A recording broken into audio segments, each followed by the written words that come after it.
Salve família encarando, aqui quem fala é o Davi e seja muito bem-vindo a este humilde canal. Meus irmãos, a matéria que você vai ver aqui é mais uma dessas que as pessoas riam.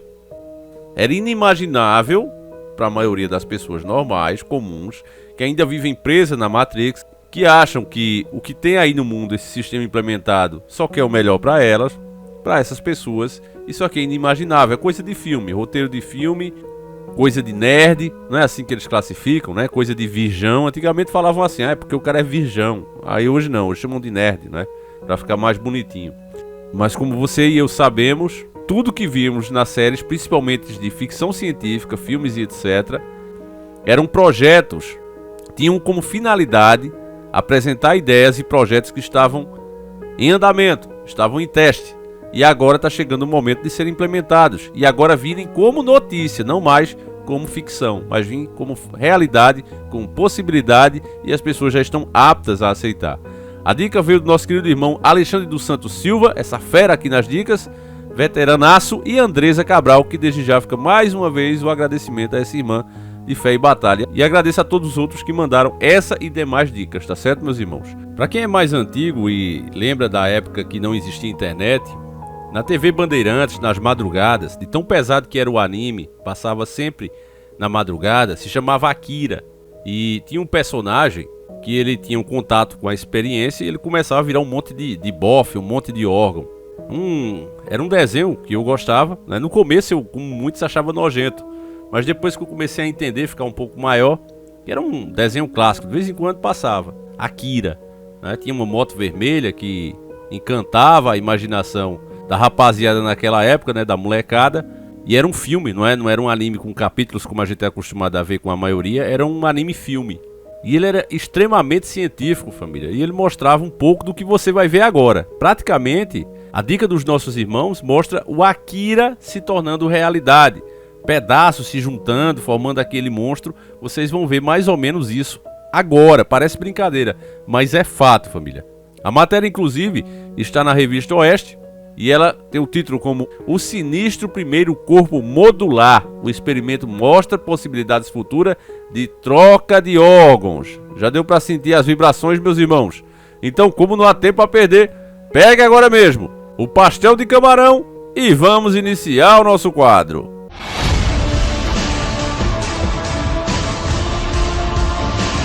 Senhores do Mundo. Um biólogo lá da Holanda, chamado Cornelis Vlasman, ele apresentou ao mundo Oscar, um experimento ao mesmo tempo promissor e de aspecto meio sinistro. Meio, família, só meio.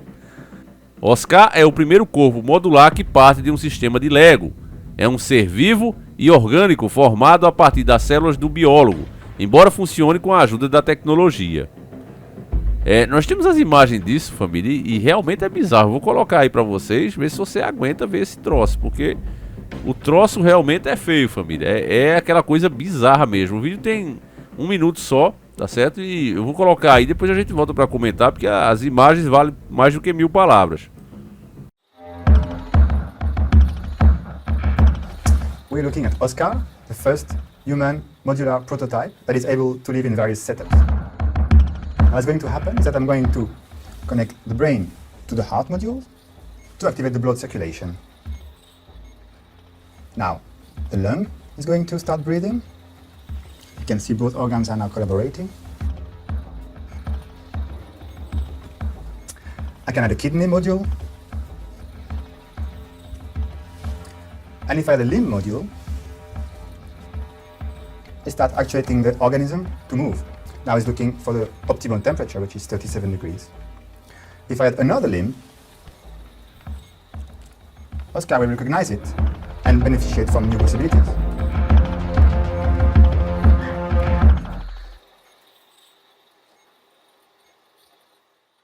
Bizarro demais, né, família? Ele fez isso aí com as próprias células, né? Então é um pedaço dele mesmo. Então, realmente, família, sinistraço, né?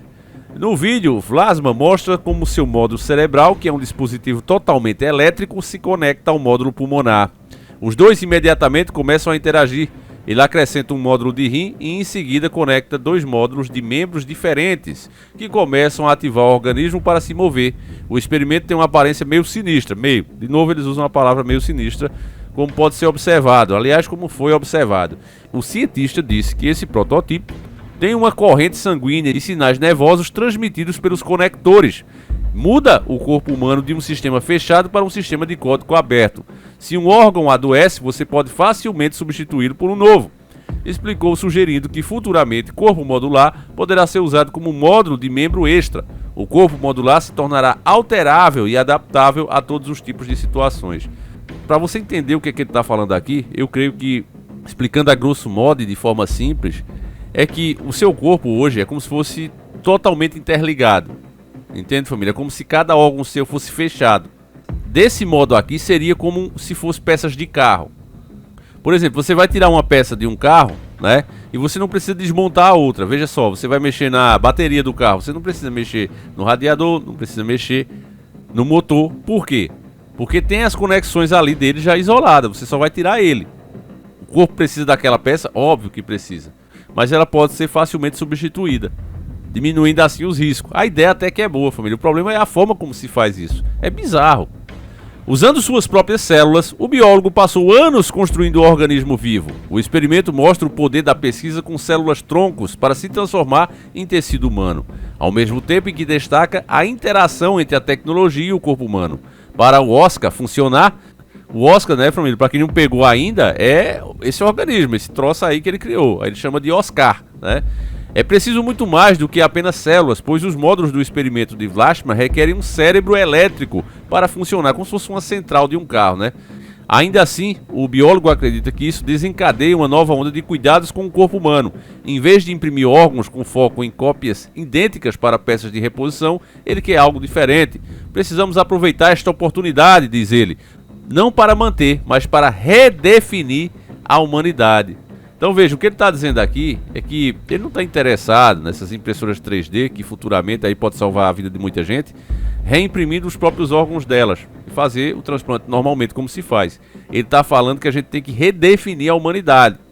Entende, família? Conceitos que hoje tem na sociedade, que as pessoas dizem, olha, se fizer isso aí você vai deixar de ser humano, você vai perder a sua humanidade. É esse o grande problema hoje em dia.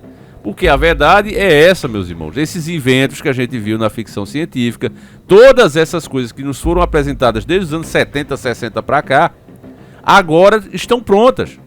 E os únicos desafios que essas coisas ainda têm é a ética. É a forma como as pessoas pensam, é a falta de aceitação da maioria da população. Então, esse acaba sendo um empecilho. Porque a partir do momento que as pessoas disserem, não, isso é uma coisa legal, é top isso aí, e é por isso que tem se investido tanto nessas histórias como Cyberpunk, por exemplo, que é um universo ali onde as pessoas estão fundidas com as máquinas. Você vê que para funcionar isso aí, do jeito que ele quer, é preciso, ele falou ali cérebro elétrico, mas na verdade é como se fosse uma central. Sabe, a injeção eletrônica do seu carro não tem ali a central que manda as doses certas, tudo de forma correta, como por exemplo a Fulltech. É isso que precisa. Precisa exatamente disso. O cérebro vai continuar, mas para fazer aquela função, para comandar a função, precisa de um gerenciador. Então ele está falando justamente disso, meus irmãos. Ele está falando disso. E por que é que precisa dessa aceitação da sociedade? A ideia já foi aceita, mas agora precisa que as pessoas queiram isso, para que possa se criar leis e impostos em cima disso. E assim financia o custo, porque é óbvio que eles não querem pagar sozinhos por isso. Essa ideia tem que ser aceita, tem que ser desejada. E assim, ó, vocês querem, né? É como tudo que a gente tem aqui. Quando colocar a energia elétrica, olha, agora vai facilitar a sua vida. Você não vai mais precisar estar pegando madeira, você não vai precisar mais comprar querosene. A energia elétrica chega na sua casa, você vai só pagar uma continha, uma taxinha básica. E aí vai aumentando, veja quanto a gente paga. Veja hoje aqui no Brasil quanto consome, né? E olha que o Brasil, falando de energia, é muito autossuficiente. Tem país que é muito pior a situação. E é muito mais cara a energia elétrica, consome uma boa parte da renda da família. Mas aqui no Brasil, como tudo é caro, mesmo com abundância, veja quanto consome de cada pessoa as taxas de energia. No começo não era assim, era bem mais barata. Inclusive o próprio Tesla, né, e aí já entra para a teoria da conspiração, como eles gostam de classificar, o próprio Tesla já tinha um plano para criar uma energia autossuficiente que não geraria custo para ninguém, aproveitando a própria força do planeta. Mas isso aí é outra história, e muitos acreditam que o Tesla teve o fim que teve, na sarjeta literalmente, tiraram a vida dele, justamente por ele ter esse plano, que poderia arrasar com essa indústria, que veja como ela é forte até hoje, né? Então, meus irmãos, como tudo nessa vida, o próprio carro também, já que a gente usa muito esse exemplo, o combustível era baratíssimo. A gasolina se jogava, para você ter noção, antes de ter o carro, ele se jogava nos rios. O John Rockefeller fez muito isso. E depois ele viu que estava desperdiçando muito aquele produto que era gerado depois de ele fazer o querosene, que era muito vendido, né? Não tinha energia, o pessoal usava o querosene para iluminar as casas, as lamparinas, então tinha muito ali. E aí ele viu aquele produto sendo jogado fora, viu que ele era inflamável e ele chamou os maiores inventores da época e disse: olha, eu quero alguma coisa que use isso aqui, que todo mundo queira. E foi o carro. Mas aí com isso, veja quanto também leva da nossa renda, já que todo mundo é dependente disso, direto ou indiretamente. As mercadorias, principalmente aqui no Brasil, destruíram os trens propositalmente já para gerar isso. A gente depende do quê? Tudo do transporte. Então veja quanto isso também leva do nosso salário, né? Então é uma forma, família, se você coloca dependente as pessoas e elas precisam consumir o teu produto, senão não conseguem mais sobreviver, não conseguem levar a vida, o que é que acontece? O que é que gera? Um novo tipo de escravidão. Não é à toa que em Matrix, né, a primeira coisa que Neo aprende é que ele era escravo da Matrix. E eu pergunto a você, aquilo era só ficção, família? Como o próprio novo filme quis mostrar, não, aquilo ali era só uma teoria, uma brincadeira. São absurdos como esse, né? Tentando apagar a própria história. A verdade é essa. Mas quem tá desperto, o que é que faz? Simplesmente deleta. O novo eu nem assisti, o novo Matrix, porque eu já sei que dali só vem lixo, né? O Matrix 4 no caso, é o 4, eu falei 3 eu acho, é o 4. Então, família, você vê como é as coisas, né? Enfim, eu vou encerrando por aqui. Eu gostaria de saber a tua opinião. Você, meus irmãos, teria coragem, você que está vendo esse vídeo, você teria coragem de colocar um módulo, tipo, como ele falou, um cérebro elétrico ali para gerenciar os órgãos do seu corpo? Você teria coragem de fazer isso, meu irmão? Deixa aí com sinceridade, tá certo? Principalmente você que já sofreu ou sofre de alguma enfermidade ou tem algum parente, né? E isso seria uma possibilidade, a verdade é essa, uma possibilidade de baratear as cirurgias como são hoje e, querendo ou não, salvar muitas vidas. Mas a pergunta é, essa pessoa continuaria sendo humana? Então deixa aí, família, a gente faz questão de ler, mas as realidades dos filmes, não é à toa que o Homem de Ferro tá tão forte hoje em dia, porque ele já é uma fusão com máquinas, né? O Robocop tá voltou, aliás, fizeram um filme, porque o filme ficou péssimo. Mas veja que esses heróis, né, mecânicos, meio humanos, meio mecânicos, estão em alta e faz tempo, né? Esses universos também que mostram isso, estão em alta também no momento. Por que será, família? Enfim, deixa aí nos comentários, a gente volta com mais 2 vídeos amanhã, se Deus quiser. Um abraço e fui!